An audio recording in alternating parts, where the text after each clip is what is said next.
Welcome to The Explainer. Today, we are jumping right into the epic, action-packed life of a 13th century Mongol commander who absolutely dominated the historical stage. We're talking about Baiju Noyan, sometimes known as Baichu. If you're fascinated by massive military conquests, really intricate political maneuvering, and, well, dramatic falls from grace, you are in the exact right place. We're going to use this explainer to map out how this single warrior literally shaped the borders of the modern Middle East. Okay, let's dive into this. Baiju Noyan wasn't just some historical footnote. He was the last direct imperial governor of the Mongol Near East. And you know, that is a title that carries an incredible amount of weight.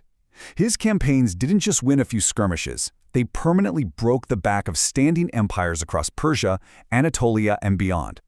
Understanding what he did gives us this really clear lens into how the Mongol war machine actually functioned on the ground. Act 1. The Making of a Warlord. Now, every great military commander has an origin story, right? And Baiju's is deeply rooted in the violent, rapidly expanding world of the early Mongol Empire. But first, let's demystify his name. You see, the term Noyan isn't actually his given name at all. It's a powerful Mongolian title of authority meaning lord or master. And this brilliantly illustrates the dual nature of Mongol leadership. It's kind of like a two-for-one job description. In times of war, a Noyan was a fierce general leading thousands of soldiers. But in times of peace, they were civil lords governing the pasture lands and all the households assigned to them.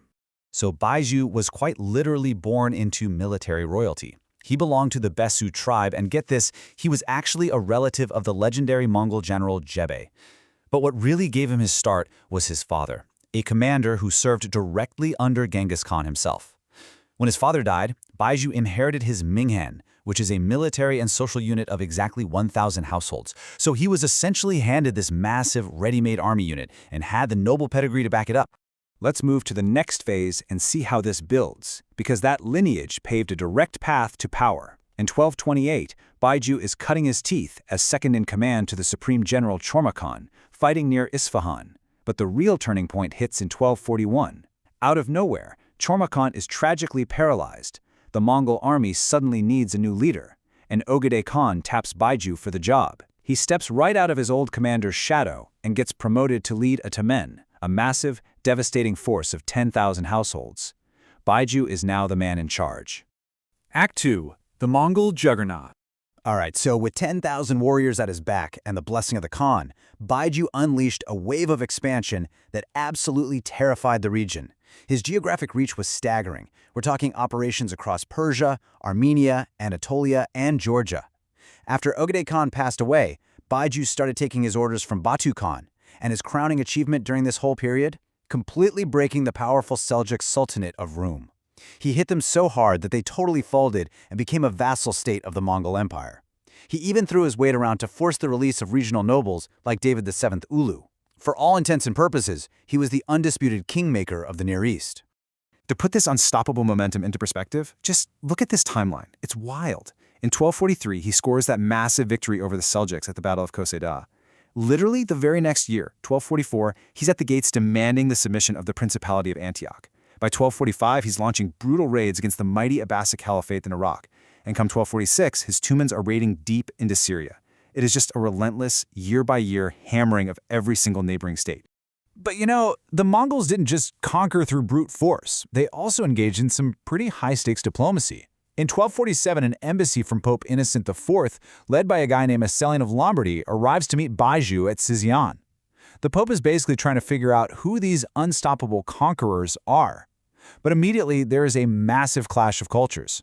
The Pope's envoys flat out refuse to perform the traditional triple genuflection, which is that deep, highly respectful bowing required when meeting any Mongol commander. So, put yourself in Baiju Noyan's boots for just a second.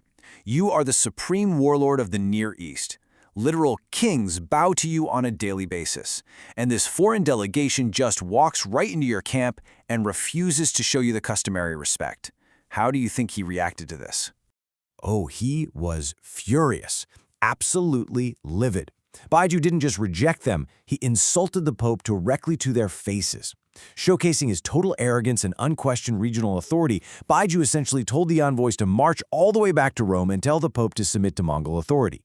No way was he going to tolerate disrespect. It's a stunning moment of diplomatic audacity that perfectly captures just how untouchable Baiju felt. Act 3. A fatal hesitation.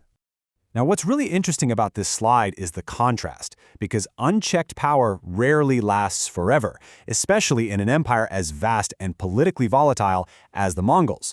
Through the 1240s, Baiju was this independent supreme commander, extracting tribute purely on his own authority, but by 1255 the political winds shifted hard. Manka Khan sent his brother, the immensely powerful Hulagu Khan, to the region.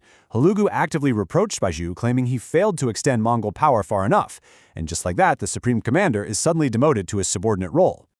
You'd think he'd rebel, right? Well, actually, scratch that. He didn't. At least, not outwardly. Despite being essentially stripped of his top spot, Baiju continued to serve the empire ably under Hulagu. He was right back in the saddle, campaigning against the Sultanate of Rome in 1256 to extract tribute. In 1258, he played a very key role in the infamous historical assault on Baghdad. And even in 1259, he was still pushing forward, advancing into Syria toward Egypt. On paper, he was a loyal soldier to the very end. Or was he? Because here is the dramatic, tragic irony of Baiju Noyan's demise. Sometime after the fall of Baghdad, this mighty warlord, the guy who literally conquered half the Near East for the Mongols, was executed by his own new boss, Hulagu Khan. The charges?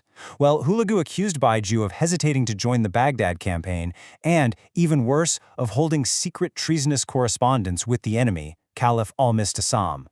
So what does this all mean for us today? Why does Baiju Noyan's story still matter? First, because he was that last direct imperial governor of the Mongol Near East. After his death, Hulagu's descendants just swooped in and inherited the massive domains Baiju had fought so hard to conquer. He permanently reshaped the political and cultural boundaries of Anatolia and Persia. And fascinatingly, if you watch TV, he's experiencing a massive resurgence in pop culture today. He's portrayed as a fierce antagonist in the wildly popular Turkish historical drama Dearless Ertuğrul, where millions of people are learning his name all over again. Which leaves us with one incredibly fascinating question to wrap up this explainer. Think about the cutthroat politics of the Mongol Empire. A general as successful, wealthy, and locally entrenched as Baiju was always going to be a massive problem for a new royal boss moving into his territory. So I leave you with this. Was Baiju Noyan actually a traitor holding secret talks with the Caliph? Or was he simply a powerful threat that Hulagu Khan used the very first excuse to eliminate? Thanks for joining me on this explainer, and keep questioning the history you think you know.